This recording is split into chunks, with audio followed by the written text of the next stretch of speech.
आज तक रेडियो सुनता है सारा जहां। ज्ञान ध्यान।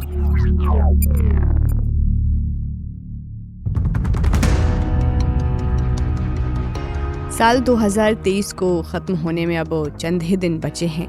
कई चीज़ों के लिए साल 2023 को हम याद करेंगे। काफ़ी चीज़ें चर्चा में रही, लेकिन 2023 को हम उस साल के रूप में भी याद करेंगे जब हम चंद्रमा पर गए थे। और ये काम किया था इसरो ने। चंद्रयान 3 चंद्रमा के दक्षिणी ध्रुव पर 23 अगस्त को उतरा था। उस दिन पूरे देश में बड़े पैमाने पर जश्न मनाया गया था।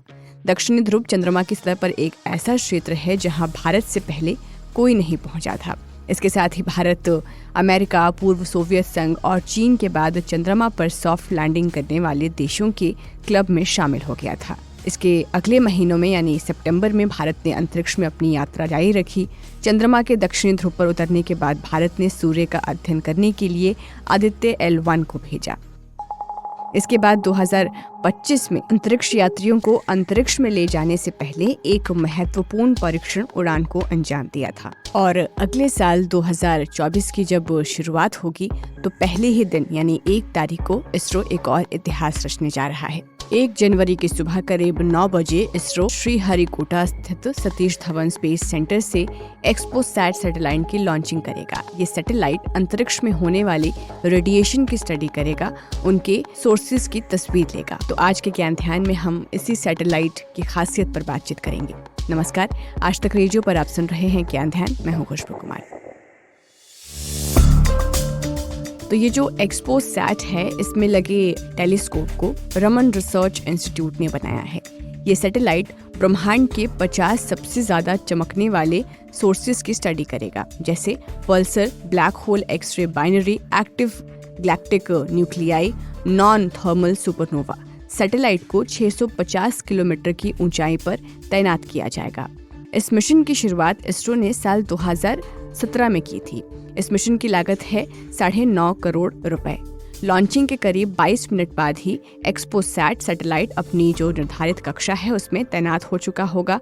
और इस सैटेलाइट में 2 पेलोड्स हैं, पहला पोलिक्स और दूसरा एक्सपेक्ट। तो सबसे पहले तो पोलिक्स के बारे में ही जान लेते हैं। जो पोलिक्स है वो इस सैटेलाइट का मुख्य पेलोड है।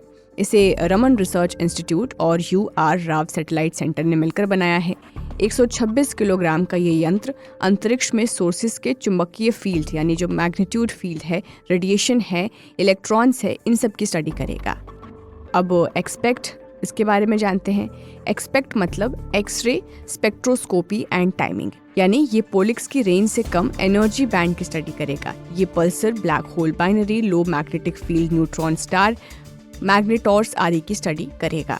ये भारत का पहला और 2021 में लॉन्च नासा के इमेजिंग एक्सरे पोलरीमेट्री एक्सप्लोरर यानी IXPE के बाद दुनिया का दूसरा पोलरीमेट्री मिशन भी है। इस सैटेलाइट को 500-700 किलोमीटर की पृथ्वी की निचली कक्षा में स्थापित किया जाएगा, जहां रहकर ये 5 साल तक डेटा कलेक्ट करेगा। ये तो बात हुई कि पहली तारीख को इसरो क्या लॉन्च करने वाला है, लेकिन अगले साल सिर्फ यही नहीं, भारत का जो अंतरिक्ष शोध संगठन है इसरो, वो अगले 5 साल में 50 सैटेलाइट लॉन्च करने की तैयारी भी कर रहा है। ये सैटेलाइट्स जियो इंटेलिजेंस जुटाने में मदद करेंगे। इसरो पृथ्वी की अलग अलग ऑर्बिट्स में सैटेलाइट स्थापित करेगा जो सेना के मूवमेंट और हजारों किलोमीटर एरिया की तस्वीरें इकट्ठा करने की क्षमता रखते हों। ये जानकारी है वो इसरो चीफ S सोमनाथ ने IIT बॉम्बे के एनुअल साइंस फेस्ट के दौरान कही थी।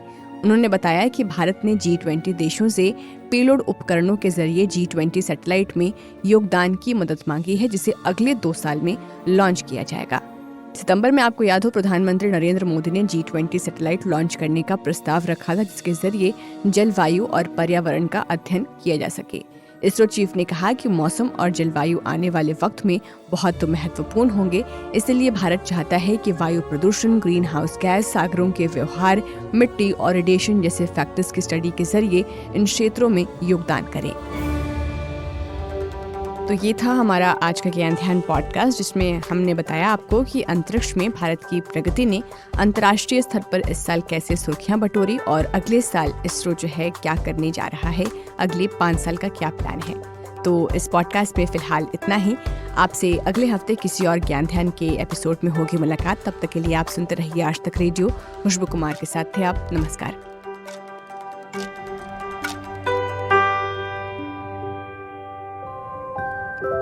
कहानियों का मौसम लौट आया है।